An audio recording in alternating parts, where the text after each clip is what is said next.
So in this week's experiment, we're going to be looking at a simulation that is hosted online. So the first thing you want to do is open up a web browser like Firefox and type in the URL, the web address that is listed in your lab manual. So I've already done that. So you will wind up with a screen that looks like this, but there's two things we need to change before we start doing the experiment. So over here in this green box, there is a click box that says grid. Click on that. That gives us grid lines. Also click on show numbers. That just means that when we put charges and electric field sensors on here, we're going to be able to look at the numbers too, so the actual field strength. Now over here you have some bins. So one of them has positive charges, one of them has negative charges, one of them has electric field sensors.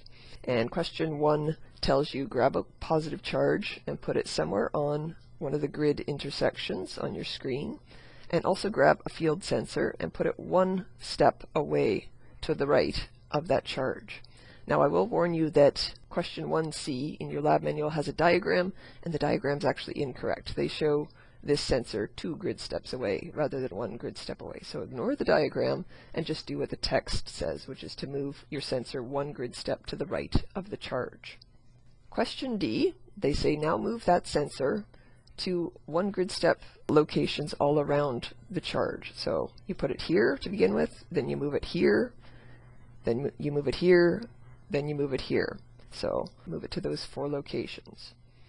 And then they say, what do you notice about the electric field's magnitude and direction? So obviously direction is just the arrow, which direction is it pointing, and the magnitude of the electric field is written right here, this first number, so 36.7 volts per meter.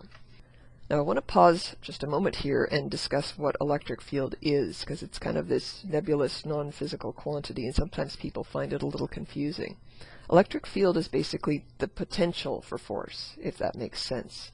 So if I stuck a charge here instead of a sensor, it would feel a force due to this other charge, and electric field gives you an idea of how much force it would feel.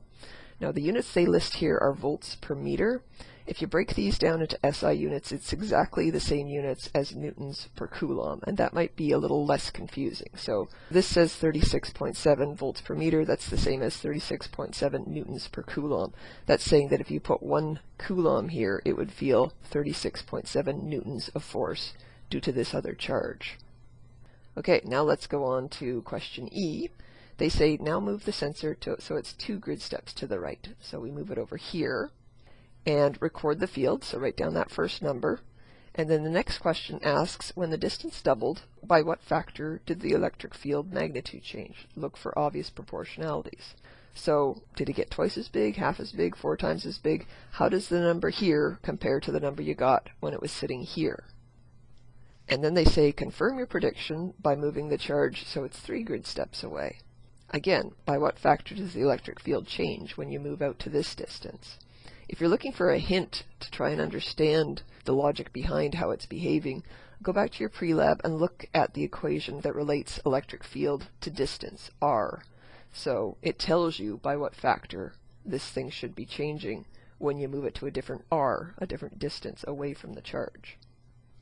Question H says now move your sensor so that it's 1/2 grid step away from the charge. And again, write down the magnitude and describe how it's changing.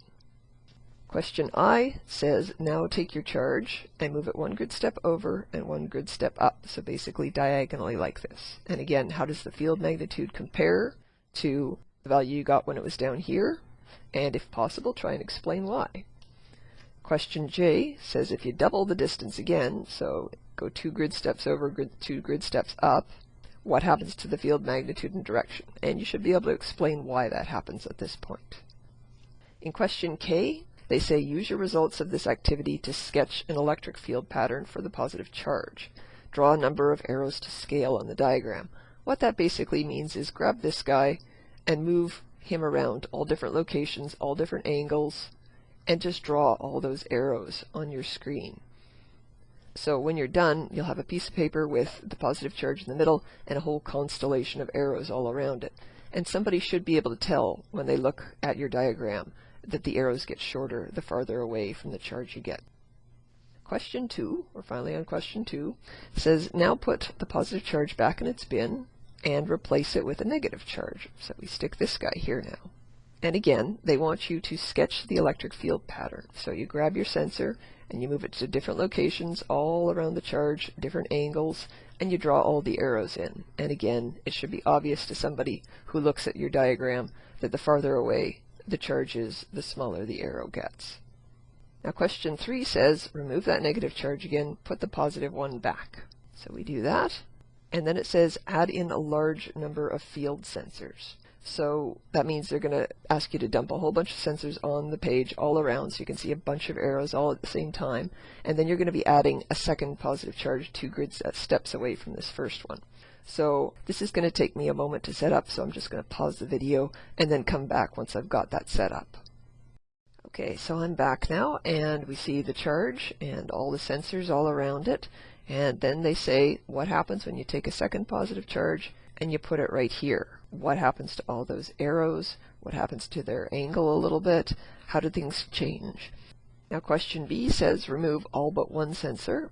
So again, that's going to take me a moment to set up, so I'm just going to pause the video here and set that up for you. Okay, I'm back now. So I've still got the 2 charges on the screen and I've got 1 sensor left. And they say to begin with, start by mapping the electric field. So you know how to do this. You just move the sensor to all different locations, different angles, different distances all around, and just draw in all the arrows. So you should have a nice big constellation of arrows by the time you're done. When you're finished with that, then they have a question for you. And they say, using a vector argument, explain why the arrow indicated is pointing straight up.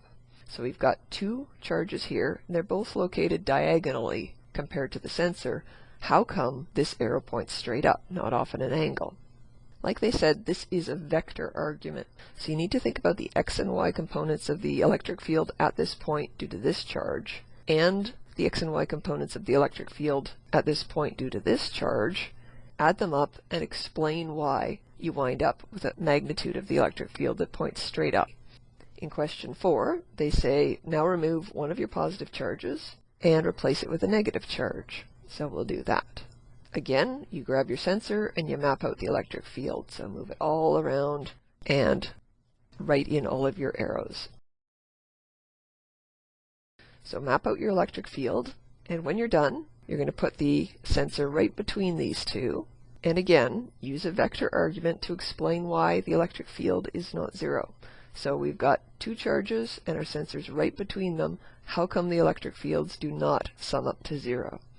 Now in question 5, they say add 8 more negative charges on top of this one. So we'll have 9 times as big a charge here as we do here, and this will be negative rather than positive.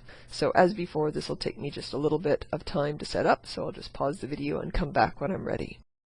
Okay, I'm back now, and it's hard to see, but there are 9 negative charges here in total, and 1 positive charge here in total.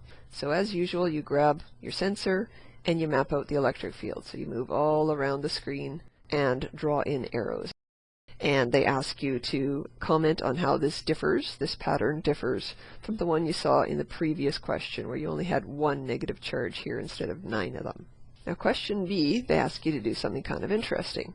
There is 1 location and 1 location only on this grid somewhere where the electric field goes to 0. That is, this arrow disappears entirely.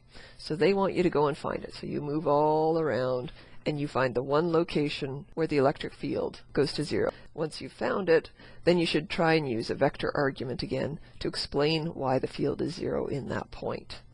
Question 6 has you actually calculate it directly, where you would calculate the electric field due to both of these charges individually and use a vector sum to show that they go to 0. Questions 7, 8, and 9 are done exclusively in the lab manual, so I'm going to show you those now. In questions 7 and 8, your group is going to be assigned 1 point on the diagram, and you have to calculate the electric field's magnitude and direction at that assigned point. So you are told in the question to assume that each grid step is 1 meter. They give you the value of K, and you also know the charge, Q. So the strength of this electric charge. And then you calculate the electric field's magnitude at whatever point your group has been assigned, and also figure out what direction it points. Now, question 8 is the same idea, except it's a much more complicated situation. There are 2 electric charges there, and again, your group will be assigned some point on the diagram, and you have to figure out what the electric field's strength and direction is at that point. Now, it's going to have to be a vector sum of 2 fields. So say, for example, this was your point that you had been assigned. You would have to calculate what the electric field is at that point due to this charge, so it's a certain distance away. And you'd also have to find out what the electric field at this point is due to this charge. And it's obviously a much different distance away here. So you find those 2 electric fields, but you also need to add them up vectorially. That means you'd have to find the x and y components of the field due to this charge, and also the x and y components of the field due to this charge, and do a vector addition of them to find out what the x and y component of the magnitude of the whole field is at this location. And once you're done with that, you also need to get its direction. So you do a little bit of trigonometry using the x and y components of the total field at this location. So it can be quite an involved calculation. If you're having trouble with it, call your lab instructor over to help you with that. The last question in the manual is actually not worth marks, and some lab instructors don't do it. So your lab instructor may decide that you're just not, as a class, going to do this. But what it is that everybody in the class puts their calculations from the previous 2 questions onto a Lycra sheet, so a big fabric sheet, with a protractor, with a ruler, with a pen, and you draw the arrows in the right direction and to the right length, and then as a group everybody can stretch out the Lycra sheet, and your lab instructor can put heavy balls onto the sheet to mimic the charges, and then you can roll a ping pong ball around to make sure that the ping pong ball actually rolls along the direction of the arrows that you drew.